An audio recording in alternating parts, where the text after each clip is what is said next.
छत्रपती संभाजीनगर बस स्थानकाच्या उद्घाटनासाठी कोल्हापूर दौऱ्यावर आलेले मंत्री प्रताप सरनाईक यांनी नियोजित कार्यक्रमाअंतर्गत मध्यवर्ती बस स्थानक म्हणजे CBSला भेट दिली. तेथील सुविधा आणि स्वच्छतेची पाहणी केली.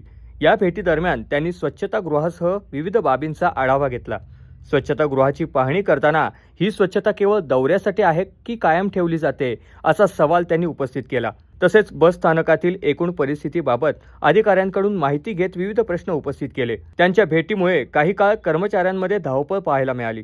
यावेळी सर्वसामान्य प्रवाशांना परवडणाऱ्या दरात चहा नाश्ता मिळावा यावर त्यांनी भर दिला. तसेच स्वच्छतागृह मोफत करण्याबाबतही सकारात्मक संकेत देत प्रवासी सुविधा अधिक चांगल्या करण्यासाठी भविष्यात प्रभावी उपाययोजना करण्यात येणार असल्याचे त्यांनी स्पष्ट केले.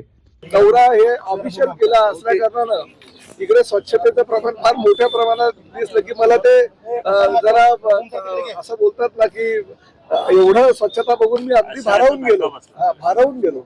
एवढी स्वच्छता म्हणजे माझ्या एसटी महामंडळाच्या शौचालयामध्ये कॅन्टीनमध्ये जर होत असेल तर मग मला असं वाटतं की मला आजपासून पाहणी दौरे बंदच करावे लागतील. आणि नंतर मला कळलं की हे फक्त मंत्री येणार म्हणून हे एका रात्रीतून सगळं केलेलं आहे. आणि कॅन्टीन मध्ये मी बघितलं तर कॅन्टीन मध्ये जे रेड कार्ड होते, स्वच्छता होती, युनिफॉर्म होते, एवढे युनिफॉर्म चांगले होते, परत मास्क घातले होते, कॅप घातली होती, सगळ्या गोष्टी केलेल्या होत्या ज्या प्राथमिक गरजा आहेत. आणि एसटी महामंडळानं भाडेपट्ट्यानं कॅन्टीन जेव्हा दिलं त्यांना तेव्हा ज्या ज्या काही उपाययोजना करायला सांगितलं होतं त्याचं सगळं पालन केलेलं होतं. पण एक महत्वाची उपाययोजना त्यांनी केली नव्हती की कॅन्टीन मध्ये सर्वसामान्य प्रवाशांना हवं ते खाऊ द्या, परंतु गोरगरीब जे प्रवासी आहेत त्यांना 30 रुपयामध्ये चहा आणि नाश्ता मिळायला हवे. हे एसटी महामंडळाचं हे धोरण आहे की गोरगरीब प्रवासी सुद्धा एसटी महामंडळाच्या कॅन्टीन मध्ये जाऊन पोट भरतो, त्याचा नाश्ता झाला पाहिजे. आणि म्हणून ती योजना आम्ही चालू केली. त्या योजनेमध्ये हरताळ फासलेला आहे. उलट त्यांनी जे रेड कार्ड ते बोर्ड लावलं होतं त्याला चिकटपट्टी चिटकवली होती आणि हवाच्या सभा रट होता. ठीक आहे, ते ज्यांना परवडतं त्यांनी ते खावं, आमची काही ना नाहीये.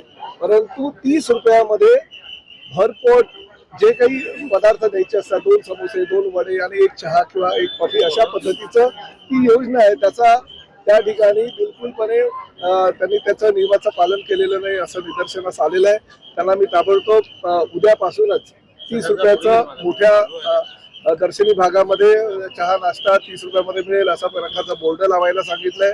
पहिली वेळ आहे, स्वच्छता दिसली आहे, म्हणजे प्रत्येक वेळी कारवाई करणं योग्यच आहे असं मला वाटत नाही. तरी सुद्धा ही जी त्यांनी गोष्ट अंमलात जर आणली नाही तर निश्चितपणे त्याच्यावर कारवाई करण्यात येईल. सुलभ शौचालय मी बघितलं, स्वच्छ होतं. अनेक प्रवाशांनी मला तक्रार केली की 5 रुपये अंतिम प्रसाधन गृहामध्ये जाण्यासाठी घेणं निश्चित झालेलं असताना 10 रुपये घेतलं जातं. महिलांकडनं मोफत त्यांना द्यायचं असं कबूल केलेलं असताना सुद्धा त्यांच्याकडनं 5-10 रुपये घेतले जातात. तर ते सुद्धा मी माझ्या या भागातल्या अधिकाऱ्यांना सांगितलं की त्यावर सुद्धा तुम्ही उद्यापासून लक्ष ठेवायला पाहिजे.